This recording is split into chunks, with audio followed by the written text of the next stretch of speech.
Hi there, it's Kevin Ward with Yes Masters Real Estate Success Training, helping real estate agents get more yeses and more successes in your business and in your life. And here is a great question I got from a coaching member that said, what do you do when a prospect doesn't answer the phone and only wants to communicate by text message? Do you have any tips on that?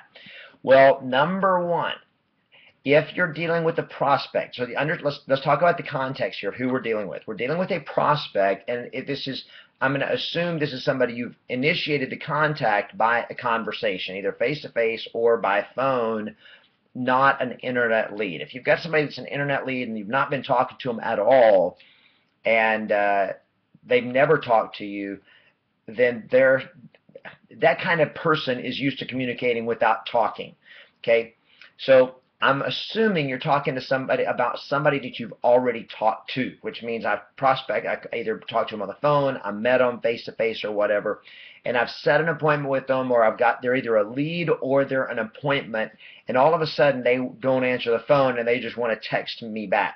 Okay, so here's the challenge with text messaging. The challenge with text messaging is you can't communicate with anything other than words. Now, they say in communication, how much of communication is the actual words? And the studies say it's around 7%.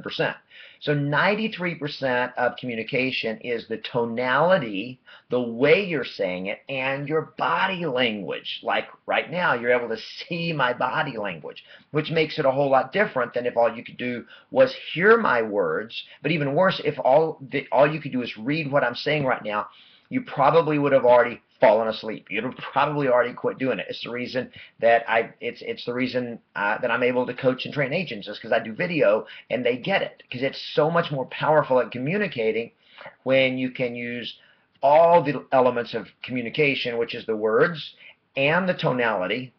So it's what you're saying, the words themselves, how you're saying it, the tonality, the pitch, the pace, all of the verbal stuff, and the nonverbal, the body language. You can see my hands, of course, with these weird, it's a webcam, so it's kind of like, woo, that's kind of weird, but you can see my face, you can see my smile, you can see my energy, and so forth.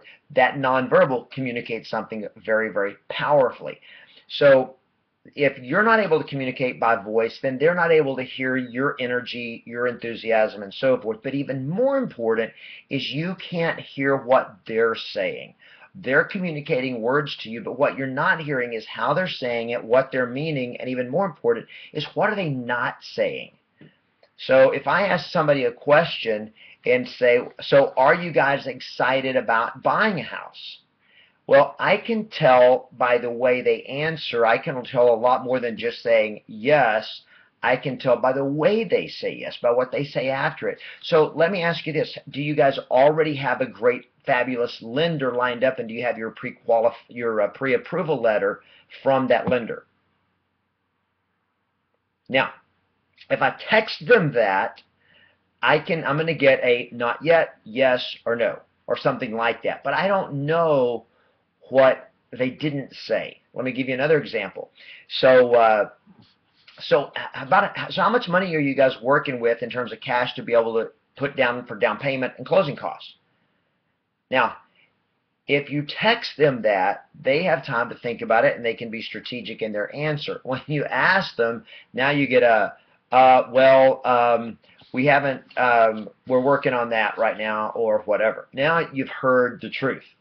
Okay, so text messaging is a great way for them to dodge and protect themselves from real communication, from letting you know stuff. So understand that text messaging with a prospect a lot of times is they're guarding that communication. You may or may not be able to do anything about it, but you got to know that it dramatically limits your conversation. Now, here's the deal. If you start texting or emailing a conversation with a prospect or a lead, statistically, the odds are they're not going to sell their house with you or buy a house with you.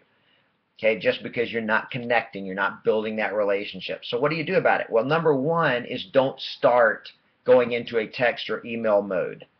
Okay, you do all of the important communications by conversation. By phone, And then if you tell them, hey, I'm going to email you some information, then you email them the information. And if they respond to it and have some questions, and they say, well, we noticed this, what should we, we saw this on your email, we didn't like it, so we think we want to cancel. Well, if you not try to respond by email, your chances of getting that appointment or saving that appointment are way less, just because you're way better communicating by verbally, face-to-face or ear-to-ear. Now, I know it's way more uncomfortable. The pressure's on because they can hear what you're thinking. They can hear what you're saying, how you're saying it, and what you're not saying. So now's where your skill is what makes the live conversation way, way better. Now, the other thing is if you're being pushy or something like that and they don't like you, a lot of times this is a way they avoid you. So you got to ask the question, is it me? And always be working on your own communication skills. Get better with your communication skills so they're not dodging you. Some people, and it's becoming more and more prevalent, are used to communicating by text messaging. Texting is great for communicating facts, dates, short answers to questions. It's great for communicating information. It's not great for leading someone to make a decision. So if you can get an appointment and if you can get the appointment and fulfill the appointment through the text messaging, that's cool. But if the text messaging is trying to take the place of an appointment, you just have to at some point say, great, wouldn't it be a good time for us to actually have a live conversation so we can really get into the next step, or we can really talk about the next step, and so forth, and just really leave that as the only option of them having a conversation with you. And that text messaging is not going to be how we're going to have this relationship from now on. It's kind of like dating. Hey, text messaging is great if we're getting to know each other, but look, we're not going to be able to go much further until we actually go beyond the text message status. So there you go. Get your skills better. Look for people that are really ready to do something that you can connect with, and text messaging will just be a little side assist. It's not going to be the way you're going to get deals and get clients to say yes to you. That's when you talk. That's when they see you. That's when you talk to them. That's when you get people to say yes to you.